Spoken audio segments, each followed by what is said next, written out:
para kawan-kawan, para suster, Bapak Ibu, saudara-saudari yang terkasih dalam Kristus. Paus Fransiskus pada tanggal 30 September 2019 melalui surat apostolik dalam bentuk motu proprio dengan judul Adolit Iris menetapkan hari Minggu biasa ketiga sebagai hari Minggu Sabda. Paus Fransiskus mengundang gereja-gereja lokal untuk menemukan caranya sendiri untuk menghayati hari Minggu Sabda ini. Demikian Sri Paus menulis, saya menetapkan bahwa hari Minggu ketiga dalam masa biasa diperuntukkan bagi perayaan, pendalaman, dan penyebaran Sabda. Hari Minggu Sabda ini akan jatuh pada suatu momen tahunan yang sangat cocok, yakni ketika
kita mau memberi makna kepada perayaan kepada kita suci. Bapak Ibu saudara-saudari umat Allah yang kami hormati. Sejak Konsili Vatikan kedua melalui dokumen Konstitusi Dogmatis di Virgo tahun 2005, para Bapak Konsili mengajak kita untuk menjadikan kitab suci sebagai santapan jiwa kita. Itu berarti sepanjang kita makan dan minum setiap hari, kitab suci hendaknya menjadi bagian dan kehidupan kita. Membaca dan merenungkan kitab suci serta mengambil pesannya untuk kehidupan.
Bacaan dari nubuat Yunus. Untuk kedua kalinya Tuhan berfirman kepada Yunus, "Bangunlah dan berangkatlah ke Niniwe, kota besar itu. Sampaikanlah kepadanya seruan yang kufirmankan kepadamu." Maka bersiaplah Yunus, lalu pergi ke Niniwe sesuai dengan firman Allah. Niniwe adalah sebuah kota yang mengagumkan besarnya, 3 hari perjalanan luasnya. Mulailah Yunus masuk ke dalam kota itu sehari perjalanan jauhnya, lalu berseru, 40 hari lagi Niniwe akan ditunggang balikan. Orang Niniwe percaya kepada Allah, lalu mereka mengumumkan puasa, baik orang dewasa maupun anak-anak mengenakan kain kabung. Ketika Allah melihat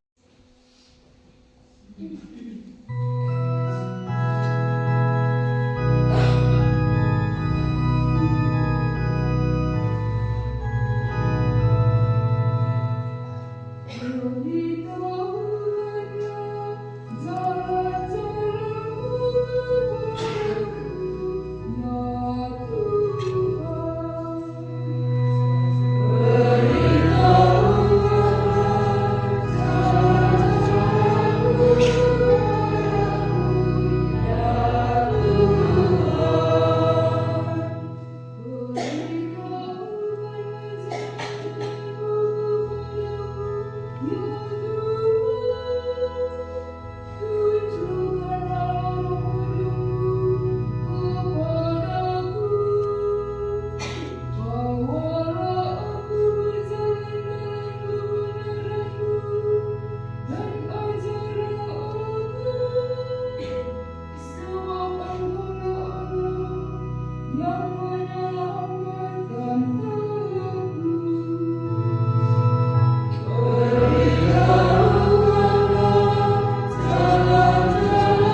bertobatlah dan percayalah kepada Injil. Sesudah Yohanes Pembaptis ditangkap, datanglah Yesus ke Galilea, memberitakan Injil Allah. Yesus memberitakan, waktunya telah genap, kerajaan Allah sudah dekat, bertobatlah dan percayalah kepada Injil. Ketika Yesus sedang berjalan menyusur danau Galilea, ia melihat Simon dan Andreas saudara Simon. Mereka sedang menebarkan jalan di danau, sebab mereka itu penjala ikan. Yesus berkata kepada mereka, "Mari ikutilah aku, dan kamu akan kujadikan penjala manusia." Mereka pun segera meninggalkan jalannya dan mengikuti Yesus. Setelah Yesus meneruskan perjalanannya sedikit lagi, dilihatnya Yakobus anak Zebedeus dan Yohanes saudaranya sedang membereskan jala di dalam perahu. Yesus segera memanggil mereka, dan mereka meninggalkan ayahnya Zebedeus di atas perahu bersama orang-orang upahannya, lalu mereka mengikuti Yesus. Demikianlah Injil Tuhan.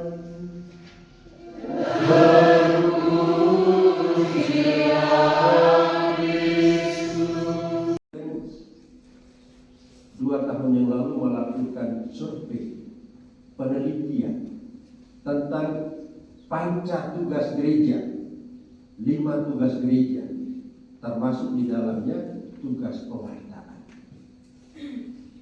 Ketika kuesioner itu dibagikan kepada umat Katolik Manggarai dalam 86 paroki, jawaban yang disampaikan bahwa dari 5 tugas pokok gereja, tugas pewartaan kurang mendapat respons dari umat. Khususnya tentang kitab suci, hanya 60% umat Katolik Manggarai memiliki minat dan perhatian terhadap kitab suci. Sedih, terlebih oleh SPD. Gereja Katolik masuk tahun 1913 di Mulu Manggarai. Dan tahun ini kita sudah lebih dari 110 tahun gereja Katolik ada di Manggarai. Dan para sesepuh kami, pendahulu kami, dengan berbagai cara, menunggang kuda, menenteng lampu, mereka berjalan keliling Manggarai, naik gunung turun gunung. Mereka mewartakan sabda. Lalu sesudah 100 tahun, apakah umat Katolik Manggarai tidak punya perhatian terhadap kitab suci?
Dan seluruh usaha perjuangan